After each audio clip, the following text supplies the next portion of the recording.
Boa noite, meus amados irmãos, a paz do Senhor Jesus, amém?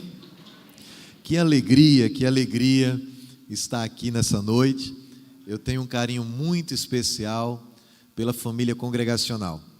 Eu sou pastor da Igreja Batista na cidade de Amparo, me converti na Igreja Batista lá na região metropolitana de João Pessoa, em Santa Rita, mas um dos professores mais queridos, quando na época do seminário, era um pastor congregacional, é um pastor congregacional, que hoje, além de meu professor, eu tenho o privilégio de chamá-lo de amigo, pastor Léo, da Igreja Congregacional lá de Santa Rita.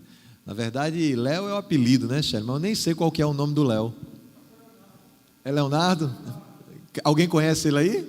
Ah, que bênção. Léo olha, o tema dessa pregação hoje, quem devia estar pregando era Léo, porque ele é alegria pura, É um homem de Deus, uma referência para mim. Nós já fizemos avanços missionários ali em Itatuba, que é a terra dele. Nós já participamos enquanto Conexão ID. Então, assim, a gente tem um carinho especial. E o pastor Zé Maria, que também já é um amigo de alguns anos, Desde quando o filho dele pequenininho, o meu pequenininho também. A gente já se refugiou aqui na casa dele algumas vezes, quando a gente não tinha carro, Então, Amparo, vocês sabem que é difícil entrar em Amparo, para quem não tem transporte próprio, E o pastor já nos deu abrigo algumas vezes, então a nossa amizade já vem de um tempo. E nós temos um respeito grande pela igreja congregacional, porque nos tempos difíceis que nós vivemos hoje, a igreja congregacional é uma igreja de história, é uma igreja que ama a palavra, é uma igreja que preza pela pregação da palavra. E sempre que eu converso com alguém, que eu digo assim, tem igreja batista na sua cidade? A pessoa diz, tem não. Aí a segunda opção é, tem congregacional? Tem, então vá lá que certamente você vai ouvir uma boa pregação. Eu não posso deixar de puxar a minha sardinha, irmãos? Mas que nós temos o privilégio de sermos irmãos em Cristo e irmãos que prezam pela sã doutrina. Eu sempre escuto o programa Boas Novas, que pega lá em Amparo, e a gente vê que é um evangelho genuíno, puro e verdadeiro sendo pregado. Isso alegra muito os nossos corações. Vocês estão aqui desde 1959, uau! Meu Deus, que coisa preciosa, estão no pioneirismo aí da pregação do Evangelho no Cariri da Paraíba, e isso é uma honra, é um orgulho para a existência dessa igreja, e a Bíblia diz que se alguém se gloria em alguma coisa, se glorie nisso, na pregação do Evangelho, e estão fazendo 10 anos de departamento evangélico de senhores congregacionais, acertei? É isso? DESC? Louvado seja Deus, parabéns meus irmãos, a gente ainda está lá caminhando. Vocês estão com 10 anos de departamento, a gente está com 10 anos de existência de igreja em Amparo, 11 anos agora em outubro, inclusive já adianto que estão todos convidados, mas homem é uma raça difícil de se converter, não é? Ou raça ruim de se converter é a gente, irmãos? Só Jesus mesmo. E tem aquela cultura aqui no Cariri que igreja é coisa de mulher, já perceberam? Às vezes a gente convida assim, fulano, vamos no culto lá, e diz, eu não vou não, mas a mulher vai, empurra logo para a mulher, nós somos muito resistentes, basta você olhar como estão os bares num domingo à noite, e como estão as igrejas, A maior parte das igrejas está aí, podemos dizer sem medo de errar, 90% recheadas de varoas, e os varões estão dando problema para essas varoas que estão na igreja, É muito difícil. E eu lembro que quando eu comecei o trabalho lá em Amparo, nós começamos com um departamento de homens, era eu e Samuel, meu menino de 3 anos de idade, Era o departamento de homens da igreja. Aí foi surgindo outros homens, Quando a gente começou a escolinha de futebol, o departamento de homens está crescendo, mini homens, Porque é tudo pequenininho, e aos pouquinhos a gente está investindo na vida desses futuros homens. E como é importante a gente falar de alegria numa temática de homens, porque nós também temos outra fama, além de sermos gente difícil de se converter, nós somos emburrados, Qual é a mulher que nunca falou, ei, teu pai está aí, fica quieto, O homem é aquele camarada que coloca medo, que coloca pavor. Isso não é de todo ruim não, mas às vezes também nós temos dificuldade de transparecer a alegria de nosso Senhor Jesus Cristo, de transparecer que somos modificados, Se no nosso contexto sertanejo, caririzeiro, nós somos quase que, temos carta branca para ser ignorante, Não, é porque é um homem do Cariri, é porque é um homem da velha guarda. Será que com a nova essência do Evangelho nós não precisamos modificar algumas coisas nisso daí? E é dentro desses princípios que eu já quero começar convidando a uma releitura do texto que vocês escolheram, e aliás, parabéns para quem escolheu esse texto, Isaías capítulo 61. Você que está em casa nos acompanhando pela internet, eu confesso que, como a câmera é muito pertinho, às vezes eu fico assim meio vesgo, então vá me perdoando aí, né? Eu não tenho muita dificuldade eu tenho uma certa dificuldade de pregar virtualmente, então eu tive que me adaptar muito, e quando eu sou convidado para pregar em algumas igrejas, as pessoas sempre me avisam antes, né, por causa do meu jeito: pastor, o culto é transmitido, o senhor evita estar andando muito, porque a câmera é estática e tal, e eu sou meio assim, sei lá, irmão, meio doidinho, né? Então eu me mexo muito, então os irmãos vão perdoando aí, talvez eu vá dar trabalho para os irmãos que estão nas câmeras aí, tá? Mas Isaías 61, nós podemos ler aí apenas os 3 primeiros versículos. Coincidentemente, esse texto, né, não é coincidência, é uma deusexidência, como eu costumo dizer, também é o mesmo que Jesus Cristo lê, lá em Lucas, no capítulo 4, né? Também nos evangelhos sinópticos, quando Jesus Cristo ele pega um dos rolos lá, daquela arca onde estava guardado os textos sagrados, no dia em que Jesus vai ao templo, é esse texto que Jesus lê. Só que Jesus ele fecha ali com a chave polêmica, né? Quando após ler esse texto, ele diz: hoje essas escrituras se cumpriram. E aí se levantaram os valentes, mas não os valentes do Espírito, os valentes equivocados e religiosos. Isso que absurdo! Veja que a valentia, muitas vezes, ela pode ser usada a serviço de Deus. As irmãs cantaram aqui agora há pouco, que no meio de milhares, Deus diz: é só 300 valentes de verdade que tem aí. E é com esses 300 que eu quero contar. Mas a valentia direcionada sem o Espírito Santo é perigosíssima, porque a valentia também nos leva a negar a atuação do Espírito Santo. Isso não é de Deus não, que história é essa? Né? E ele naquela defesa ali de uma profecia, mas totalmente equivocado na sua valentia. E no acontecido, os 300 valentes cheios do Espírito Santo. Então nem toda valentia é de Deus, podemos dizer isso, né? Nem toda valentia é de Deus. Isaías 61, Jesus Cristo leu, nós lemos agora: o Espírito do Senhor está sobre mim, Ele me ungiu. Para que Deus nos unge? E aqui nós estamos no contexto de unção, você escolherá a unção da alegria. E para que vem essa unção de alegria? Para que vem esse ungir? Tem uma função: para... Olha que nome sugestivo para vocês, né?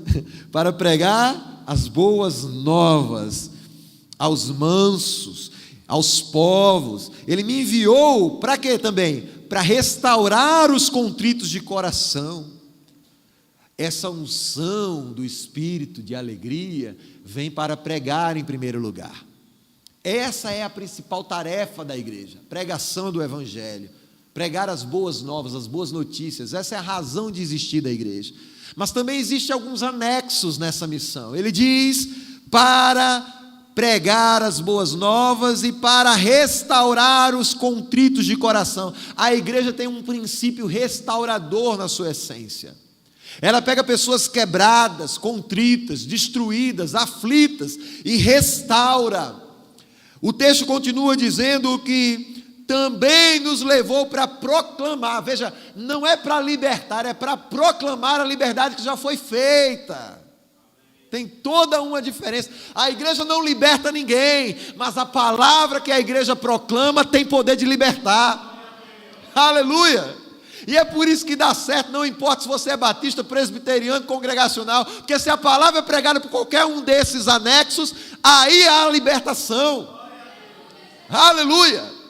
E Jesus vai dizendo, através daquele texto que ele está lendo lá no templo, o mesmo texto que nós estamos lendo agora nesse templo, ele diz: nós somos ungidos para pregar o Evangelho, nós somos ungidos para quebrantados, para anunciar boas novas, restaurar os quebrados, aleluia, mas nós somos ungidos também para proclamar que há liberdade disponível para quem está aprisionado. A unção da alegria. Por que ele fala de alegria quando ele fala do contexto de pregação, meus irmãos? Porque às vezes nós cometemos o erro de parecer que estamos transmitindo uma mensagem triste. Tem pregações que estão teologicamente corretas, que estão historicamente coesas, que estão fiéis ao texto sagrado, mas muitas vezes na dinâmica da transmissibilidade da palavra, nós parecemos que estamos trazendo uma coisa triste, ruim. Eu me lembro que muitas das coisas que eu fui percebendo ao longo da minha caminhada cristã, foi por causa da religiosidade que nós anexamos à pregação do evangelho puro e simples, como diz, parafraseando aí C.S. Lewis.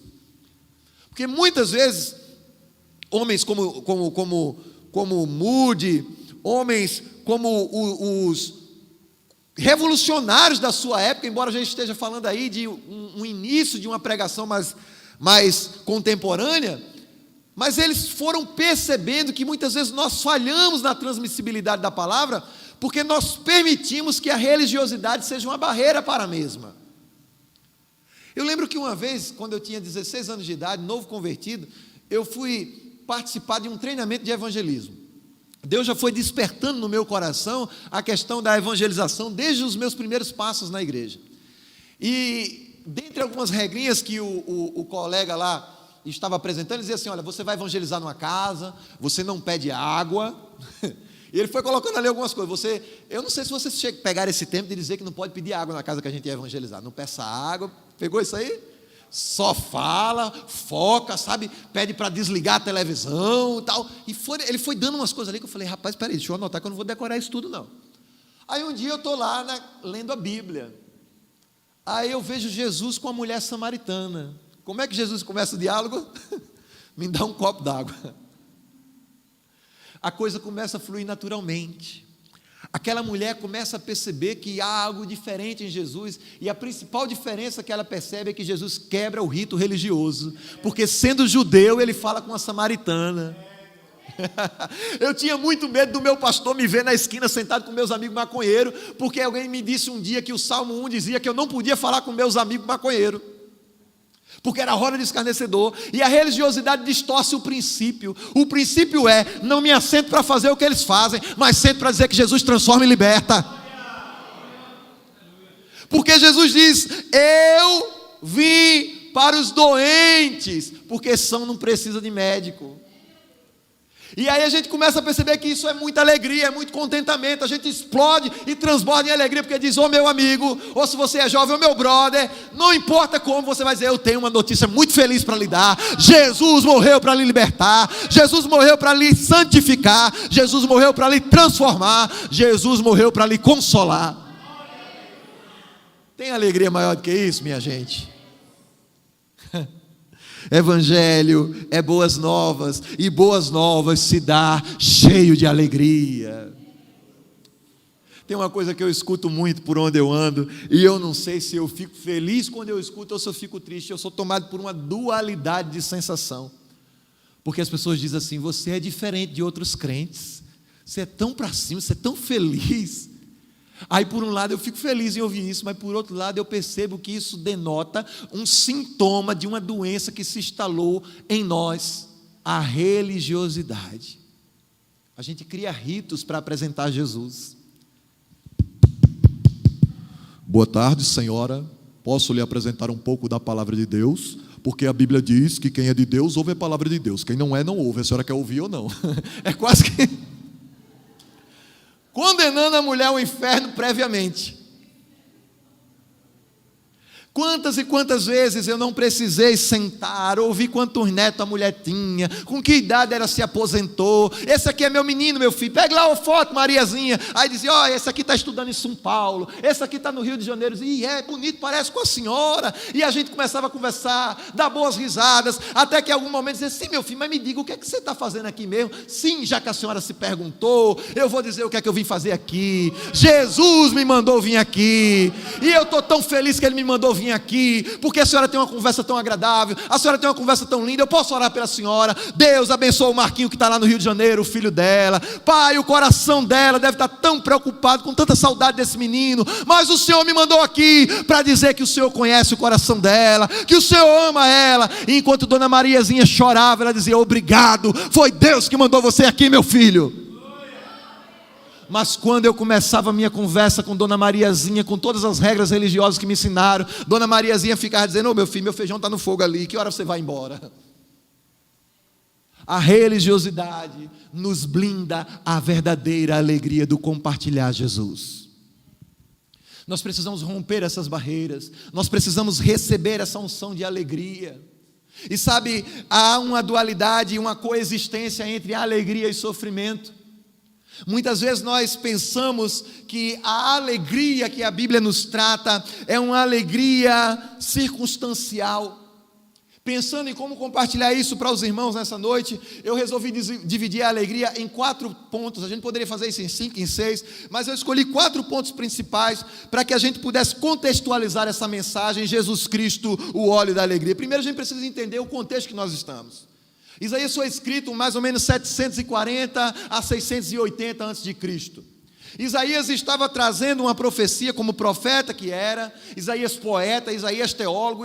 Isaías é o profeta mais evangélico do Velho Testamento. Ele trata com clareza das boas novas. Isaías, quando você começa a leitura do livro, você percebe que na primeira parte do livro, ele vai falar sobre um juízo. A forma com a qual Jerusalém se encontra, Israel se encontra. Na segunda parte do livro, ele vai trazer agora uma profecia histórica, falando da conquista dos babilônicos, em relação ao povo de Deus. E depois, por último, ele finaliza o livro falando de um tempo pós ele, o tempo messiânico, o tempo de Jesus. Então, para que vocês entendam por que essa palavra alegria nesse contexto tem tanta força, ou apenas para a gente relembrar, porque eu sei que o pastor de vocês é muito perito em tratar disso aqui com vocês, eu não tenho aqui a pretensão de ensinar nada novo, mas só para a gente conversar e relembrar algumas coisas, é que a primeira impressão que eu tenho a ler Isaías é que quando ele fala da alegria e da unção de alegria, ele quase que condiciona, há uma condicionante aqui, essa existência da alegria a uma obediência por causa da justiça. É como se Isaías estivesse dizendo: nós não conseguiremos ser felizes sem obedecer o que Deus quer de nós, justiça. Tanto se nós queremos ser alvos de justiça, que Deus nos faça justiça, nós temos que ser um povo justo nas nossas decisões.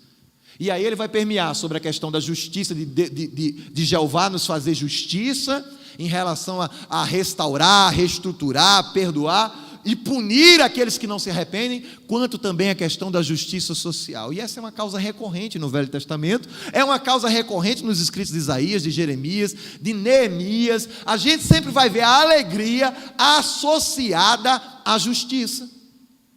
Coisa interessante. E eu separei aqui alguns textos, por exemplo, Hebreus, no capítulo 1, versículo 9, cita o Salmo 45, versículo 7, quando diz que Deus nos escolhe, e Ele associa essa escolha a uma justiça, e que essa justiça vai nos levar ao óleo de alegria. Veja, por exemplo, o Salmo 45, versículo 7. Dê uma olhadinha se não é isso. Salmo 45, versículo 7. É citado por Hebreus, lá no capítulo 1, versículo 9, mas originalmente está aqui, Salmo 45, versículo 7. Ele diz: tu amas a justiça e aborreces a impiedade. Por isso, Deus, o teu Deus, te ungiu com óleo de alegria. O salmista está dizendo assim: sabe por que você tem alegria? Porque você ama o que é justo.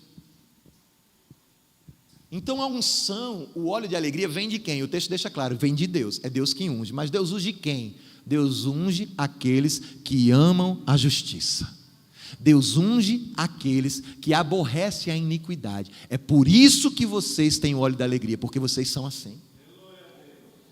Se você vê um crente emburrado, que parece que de manhã ele chupa limão, sabe, que não dá bom dia para ninguém, sabe, não dá boa tarde quando passa na rua, aquele santarrão assim, Pai Senhor, que paz nenhuma não tem, pode ir atrás, é alguém injusto, iníquo, alguém que não vive o fruto do Espírito, consequentemente não recebeu unção de alegria.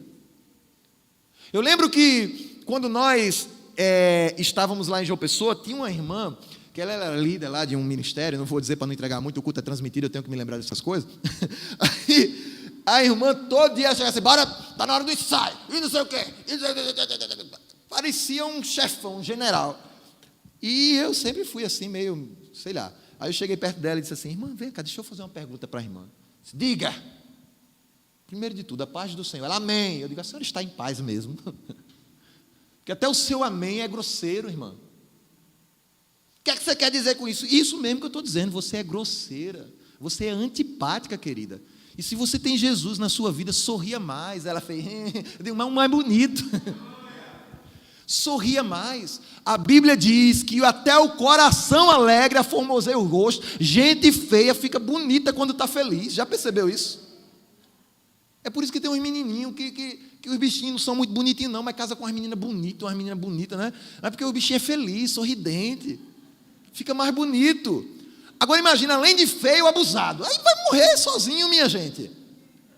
A alegria é derramada sobre os corações daqueles que amam a justiça.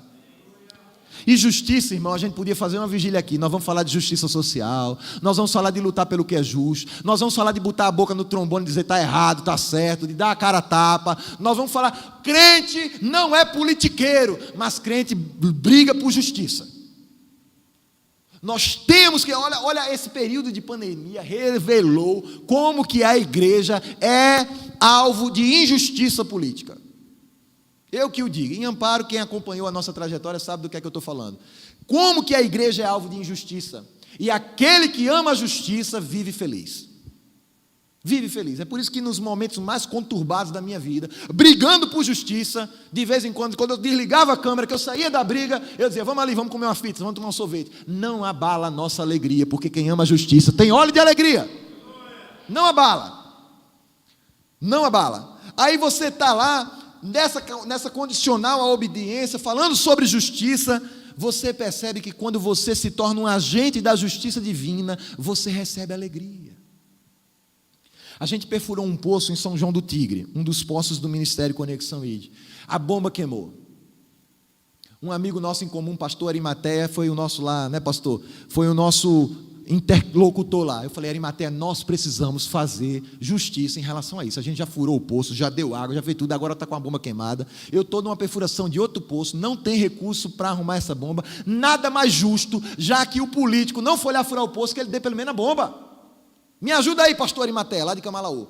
Se eu vou resolver isso aí já, vamos orar, fica orando, tal, não sei o quê. Ele ligou para um, ligou para o outro, falou com um político lá de São João do Tigre, conseguiu, instalou a bomba.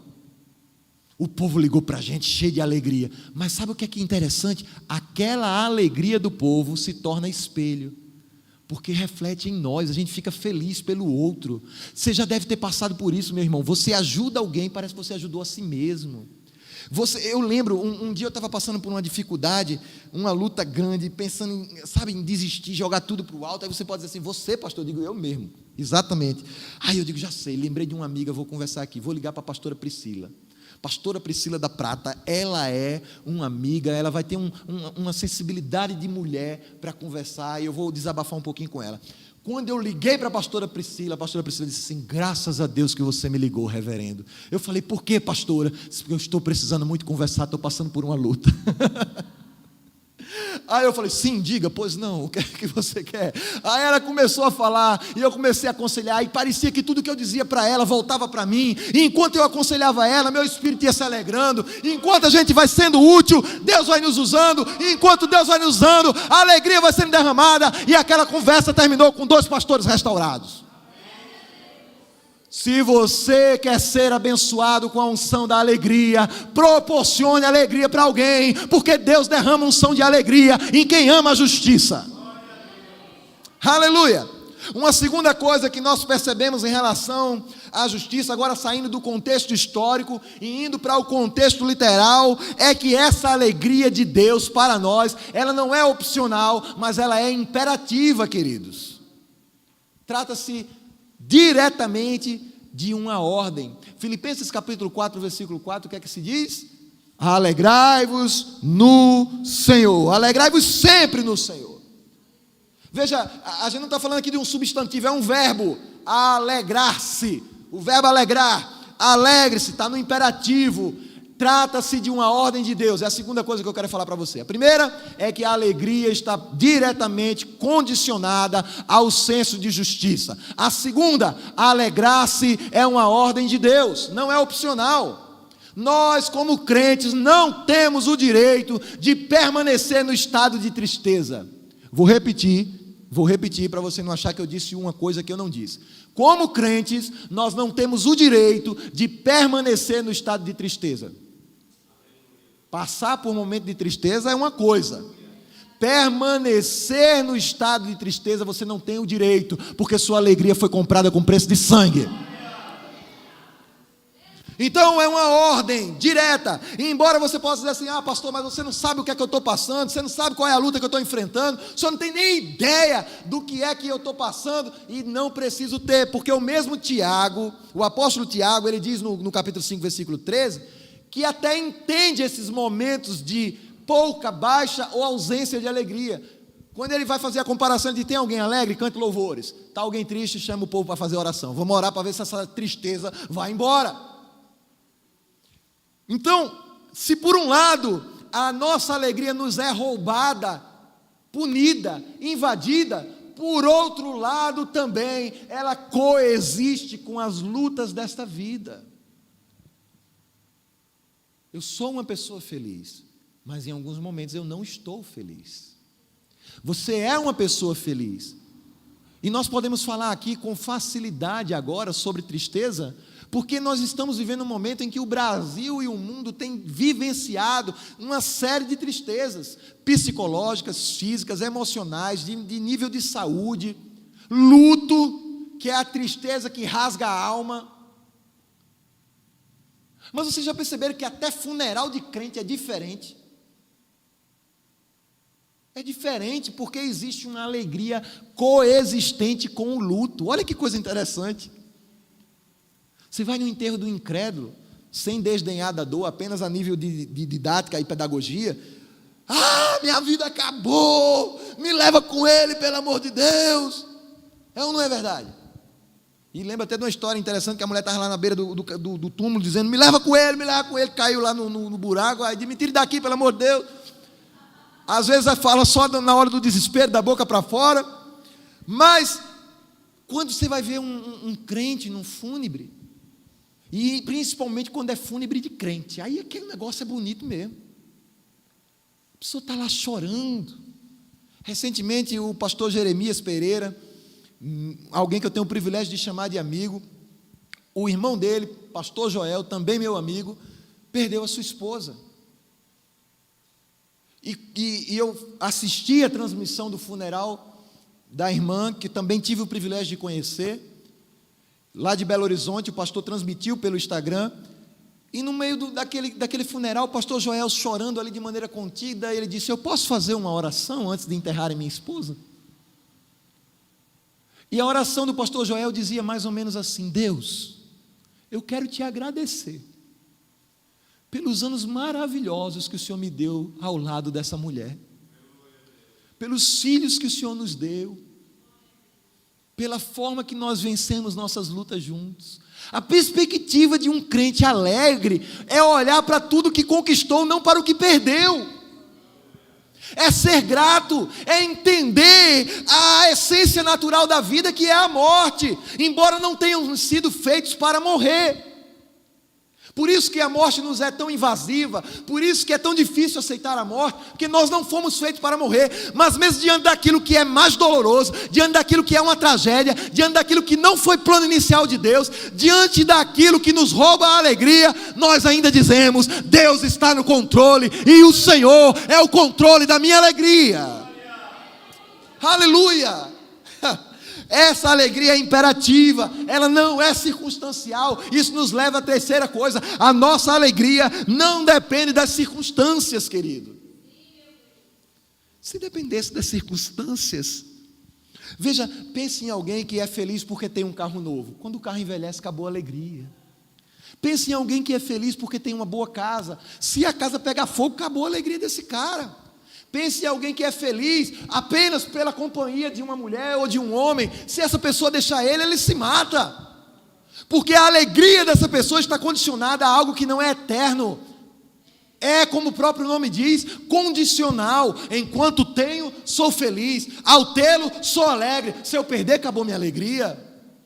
Mas quando a sua alegria está focada em alguém que não perece, e até quando pereceu, venceu a morte, em Jesus, aí, meu irmão, o sangue pode dar na canela, a gente está com Jesus e não abre.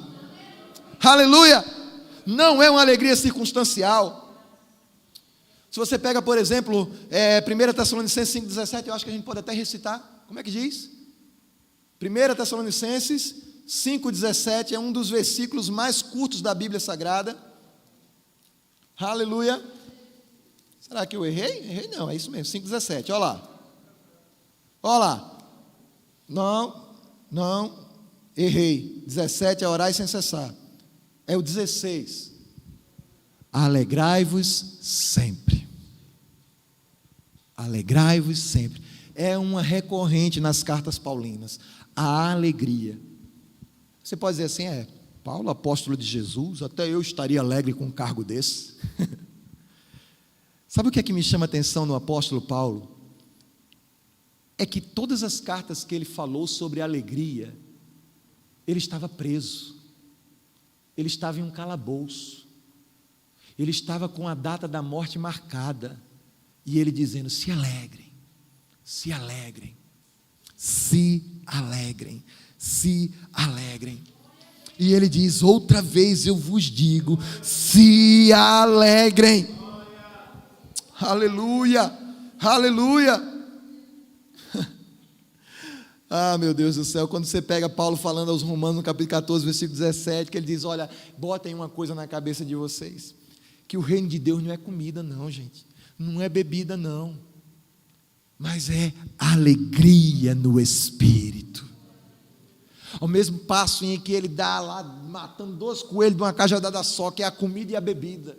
Isso tem uma coisa que o brasileiro entende, e é de condicionar a alegria a comer e beber. E se for crente então, irmão, depois do culto, aí é que ele fica feliz mesmo quando vai para a lanchonete, gastar lá o dinheiro que não deu de oferta. Mas a alegria da gente não está condicionada à comida e à bebida. Mas é uma alegria que vem do Espírito Santo. Ela não deve ser circunstancial. O Tiago, irmão de nosso Senhor Jesus Cristo, no capítulo 1, versículo 2, ele chega a dizer que nós temos que ter por motivo de grande alegria, olha que coisa, passar por provações. Você já encontrou algum crente que diz assim, estou feliz demais, irmão, por quê? Estou numa luta medonha. Ninguém diz isso, né? Ninguém fala isso. Mas Paulo, ele não olha para o processo, ele olha para o resultado. Tiago não olha para o processo, ele olha para o resultado. Então ele está dizendo aqui, você pode até não dizer glória a Deus quando leva uma topada, mas diga glória a Deus porque você vai ter mais atenção daqui para frente. Você pode até não dizer glória a Deus pela provação que você está passando, mas diga glória a Deus porque você vai aprender a ter fé por causa dessa provação. Diga glória a Deus porque você vai ser resiliente. Diga glória a Deus porque você vai aprender a resistir. Isso vai produzir em você motivos para alegrar-se. Então, por mais que o processo seja doloroso, meus irmãos, o resultado me traz alegria. Por último e não menos importante, se por um lado essa alegria é condicionada à justiça e obediência, por um lado essa alegria é imperativa, por um lado essa alegria não é circunstancial, essa alegria não é meramente um sentimento, essa alegria é uma pessoa. João, no capítulo 15, versículo 11, quando Jesus está ali finalizando os seus como é que eu posso dizer, as suas últimas instruções para os discípulos, ele diz assim, sabe por que eu estou dizendo isso para vocês? Sabe qual é a razão de eu estar dizendo isso para vocês? Não é para botar peso religioso em vocês, não é para dar meramente obrigações para vocês, é para que a minha alegria esteja em vocês.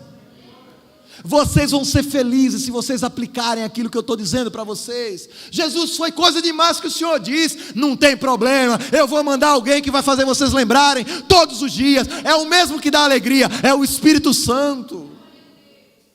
A unção de alegria, como diz o tema que vocês escolheram, é Jesus Cristo.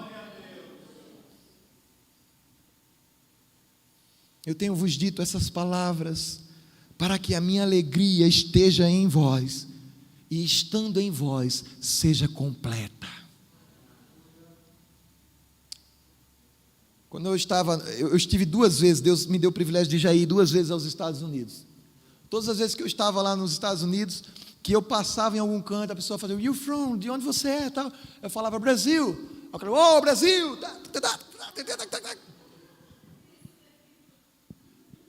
Brasil is people happy, não? As pessoas do Brasil são felizes, né? Eu falei, yeah. A imagem que as pessoas têm do Brasil é de alegria. Por quê? Carnaval. Bebida, comida, mulheres. Era 3 dias, carnaval agora é, né? Quase o ano todo. Sei nem qual que é a data. Mas o mundo conhece o Brasil como um país festeiro. Se falar que era Brasil, o cara, Pelé, tá, né? Pelé nem joga bola mais, meu Jesus, mas o povo só fala disso. A alegria do brasileiro é vendida lá fora como bebida, mulher, carnaval, futebol. Mas se você tivesse um tempinho para conversar com qualquer estrangeiro, você diria, se eu disser para vocês que todas essas alegrias têm prazo de validade geralmente curtos. Quando chega em casa, só resta cinza.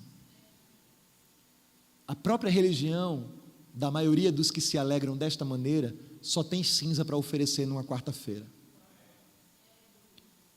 E não por acaso, de forma profética, Isaías diz, eu tenho para vocês óleo de alegria ao invés de cinzas.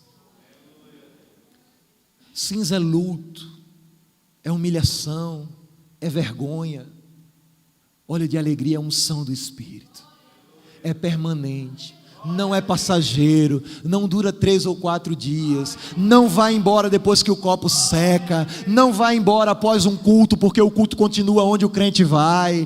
A alegria permanente, porque não se trata de uma sensação ou de uma mera emoção, mas se trata da pessoa da Trindade, Jesus Cristo, o Filho de Deus, que venceu até mesmo a morte para nos ungir com o seu Espírito Santo, aquele que fez a promessa, fique em Jerusalém, porque virá aquele que selará a alegria em vocês, serão revestidos de um poder que vai ungir vocês para pregar, vai ungir vocês para libertar, vai ungir vocês para dar boas notícias, fará de vocês verdadeiramente pessoas alegres. Aleluia! Louvado seja o nome de Jesus.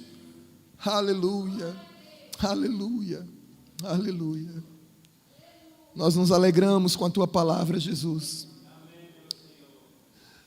Teve um texto que eu passei 10 anos da minha vida sem entender. Até tem um hinozinho antigo, né, da época que eu me converti. Então não é antigo, né, que eu sou novinho, peraí. Carvalhos de justiça, eu nunca tinha entendido isso. Carvalhos de justiça, plantados pelo Senhor, para a sua glória. Quem lembra desse hino aí? Ninguém lembra, eu estou velho mesmo, meu Jesus. Nem eu que, pastor, que é isso? Em 61, diz que, no versículo 3, finalzinho, que nós seríamos chamados de árvore de justiça, plantados pelo Senhor, para que Ele seja glorificado. No litoral norte da Paraíba, tem uma praia chamada Praia de Lucena. Não sei quantos aqui conhecem. Quando você vai andando para Lucena, o caminho inteiro você vê plantação de pé de coco. Aí tem gente que diz que é da Quibon, tem gente que diz que é da Maragogi, tem gente que diz que é de uma empresa. Rapaz, olha o tanto de árvore que ele...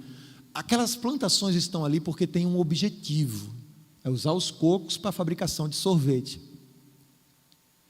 O dono da plantação planta com um objetivo, Mas ao mesmo tempo em que há um objetivo nessa plantação, há também uma glória para o dono. Olha o poder que esse cara tem. Olha o tanto de terra que ele tem. Serve para a glória do dono. Você vai andando quilômetros e quilômetros e vendo coqueiro plantado lá enfileirado. Carvalho tem uma utilidade. Deus está dizendo assim, olha, se vocês forem ungidos com essa alegria, ao invés da tristeza, com essa veste de louvor, ao invés de um espírito angustiado, tem gente que anda como se carregasse angústia em si permanentemente. Se vocês forem assim, vocês vão ser como uma grande plantação de Deus, uma plantação de carvalhos, frutos de justiça. Está lá, é um monte de gente útil para Deus, que trabalha pela justiça e que por isso é feliz e que por isso é alegre. Nós nos alegramos em fazer parte da plantação do Senhor. Nós nos alegramos em servir ao Senhor. Nós nos alegramos quando somos úteis. Nós nos alegramos quando trazemos alegria para outras pessoas. E às vezes isso acontece de uma forma tão simplória.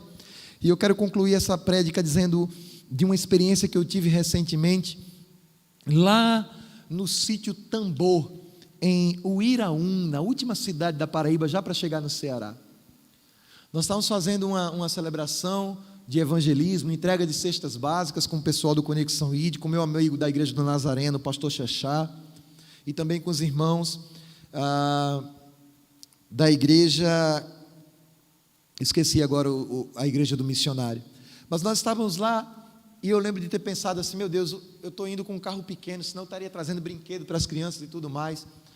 Na primeira casa que a gente entrou, uma casinha bem simples, bem humilde, eu conheci um menininho chamado Ismael.